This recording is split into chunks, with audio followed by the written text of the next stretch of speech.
Huh? What are you doing in my swamp?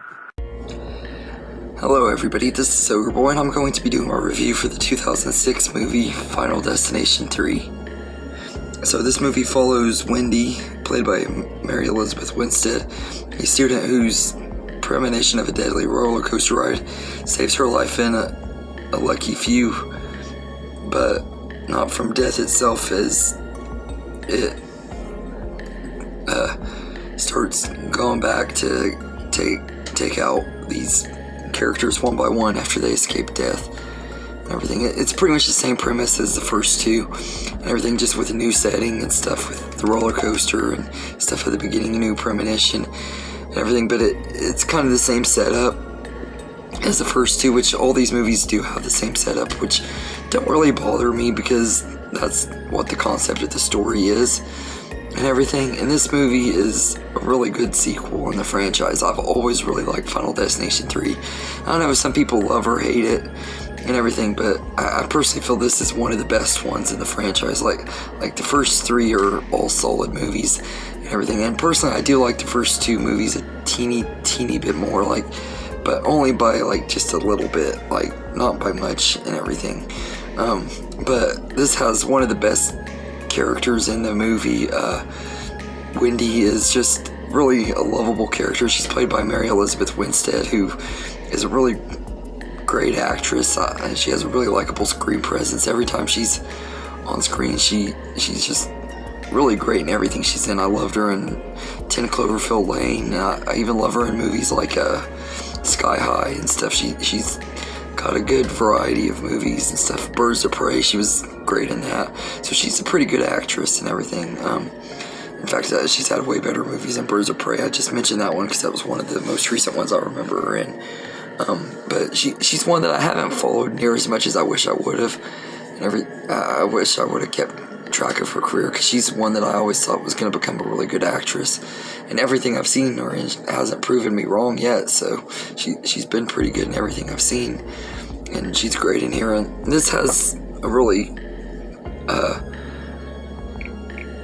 kind of forgettable cast. Like this is the first one where all the characters don't kind of pop and have their own little standout moments. Like in the first two, each character you kind of somewhat cared about. In this one, you don't really care as much for them, and you're just ready to see them die and everything.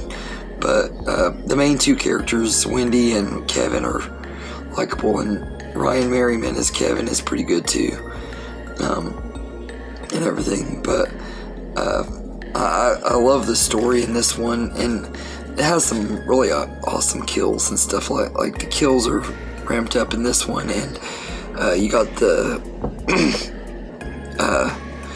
tanning bed kill, which that one was alright. My favorite one is probably the one where they're in the drive-thru and the car's about to run into them, so they barely make it out of the car alive and everything, but when the car hits the person in front of them, and it was one of the guys that was on the roller coaster, so he gets a fan to the back of his head, and it's just really brutal kill and everything. One of the most brutal kills in the entire franchise, but it's really cool and everything. But there's still a few other ones, like when McKinley, the goth dude, dies and stuff, and the sign falls on top of him and it cuts him in half and everything. It's brutal too. Like, it has some of the most brutal kills in the franchise, and they're all really good. And also the use of the song, and there's the use of the song, I don't know the name of it. It's There's Somebody Walking Behind You is how it starts out. I think it's called Turn Around, Look at Me or something like that. But they play it, I don't know if it's supposed to be a faster paced song and they slowed it down to make it creepier in the movie, or if it's just that creepy in general, because I haven't heard it outside of the movie. I need to listen to it sometime to see, but it's just really creepy in the context of the way it's played in the movie and stuff. And especially in the scene when she's driving by herself and there's someone behind her and everything, and she's scared, and then this black wolf runs across the road and stuff.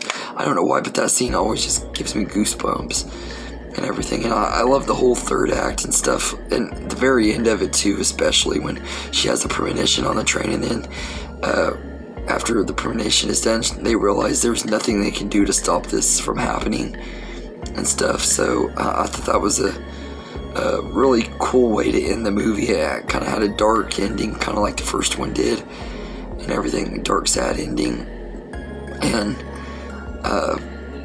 with a character dying and stuff. Although you could argue that the first two movies' endings were more played for comedic relief and stuff. A little bit, give you a little bit of a chuckle. This one didn't really give you a chuckle. You just feel bad for Wendy because you know she's about to die and everything. But I thought that was kind of cool, though. It was a pretty dark ending. And this is also the first one that doesn't feature an appearance from Tony Todd. I forgot to mention him in my Final Destination 2 review, which he wasn't quite as good in the second one as he was the first one, but he was still pretty creepy in the second one. You could tell they were trying to up the creepiness with the way his dialogue was, and everything. But I think he was just more sinister and creepy in that first movie. But this one, he's not physically in here, but there's like this demon thing that's at the head of the roller coaster, a demon statue, and it talks and stuff. And he's the one that does the voice of the announcements at the beginning of the movie when they're going on the roller coaster and stuff. He does the eerie eerie voice of that demon thing. And then at the end of the movie, at the very end of the credits, you can hear a sinister laugh, and I'm not 100%, but I think it's his laugh, because it sounds a lot like him and stuff, so I'm pretty sure it is, and everything. I've always kind of somewhat got the idea that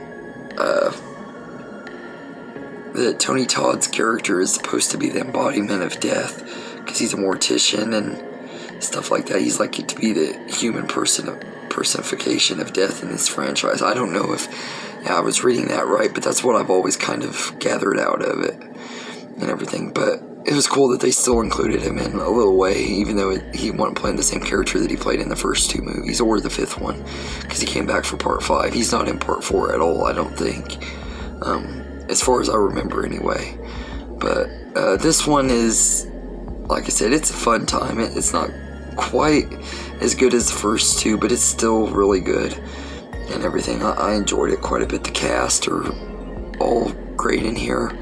The effects are great too. This has some more practical effects than most of them. It does still have some CGI blood, but it doesn't look near as bad, because 2006 CGI blood looks a lot better than 2003 CGI blood. But the CGI in here isn't near as bad as it was in the first two. I noticed too it had a lot more practical effects, which was really cool too. So all in all, I think Final Destination 3 is a really good sequel and a really great franchise. I enjoy most of the movies and everything, although I will say this is the last one that I felt was really great and everything. I think the next two are fun movies, but they're not as on the same entertainment level as, say, this one and the first two and everything. But I think if they would have stopped here, they would have had a really damn good horror trilogy and everything. This would have been a really great trilogy and stuff. So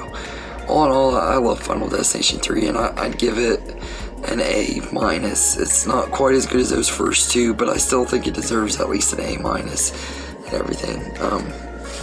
And it's really entertaining, great characters. And also another concept they added into the story is the death predictions and photos and stuff. Like she brought up pictures of the World Trade Center with a plane overshadowing it, and a picture of Abraham Lincoln where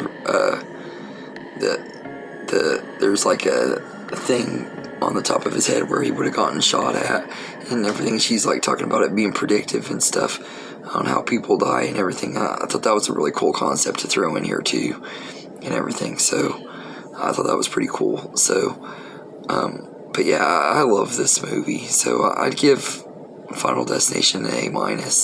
Definitely recommend it.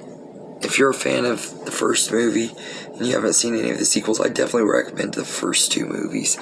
So anyway, let me know in the comments what you think of Final Destination 3, and I hope you enjoyed this video, and have a good day, everybody.